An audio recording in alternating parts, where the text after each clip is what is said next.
There are a lot of atheists who say Jesus may have been a great moral teacher, but they don't accept his divinity. Well, writer and Christian apologist C.S. Lewis, you remember him from the Narnia books, he said that you weren't allowed to say that. If Jesus really said the things he said, that he could rise from the dead, that he could forgive people's sins, that there were really only three options. He was a lunatic, he was a liar, or he really was the Lord. Or in other words, he was mad, bad, or God. This trilemma, as he put it, has been called by some Christian apologists as the strongest argument they have in their arsenal. The only problem is, it's not a very good argument at all. Those are not the only three options, and the words that they use are never really well defined anyway. Lunatic, liar, Lord. What about legend? What if after Jesus died, people began saying things about him to kind of build up his legacy? It's a possibility. What if Jesus was just honestly mistaken? What if he really believed all those things Christians now attribute to him, but it just wasn't true? It's kind of like some of those faith-healing pastors. They genuinely believe that they can touch you and heal you of whatever problems you have, even though we all know they don't have those powers. Are those people liars? Well, no, they're not purposely lying. They really believe they have this gift. They just don't. They're honestly mistaken about it. They're taken in by confirmation bias. They think they're healing you, and the people who get healed think they've been healed. And it just kind of feeds the cycle. If Jesus were in that position, he might have been lying, but it's not like he was doing it on purpose.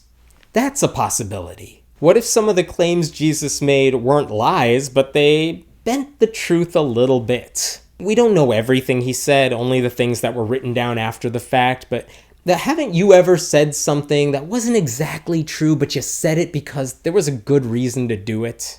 It's kind of like parents who tell their children about Santa Claus, be good and you'll get these gifts. Are they liars? Well, kind of, yeah, but it's for a good cause. I mean, the kids are going to be good kids. That's not a bad thing. What if Jesus said some things that weren't completely true, but he did it because he knew he was serving a higher purpose? What if he said he was the Son of God because only then would people start to take him seriously? In that case, too, he might be a liar, but not necessarily in a bad way.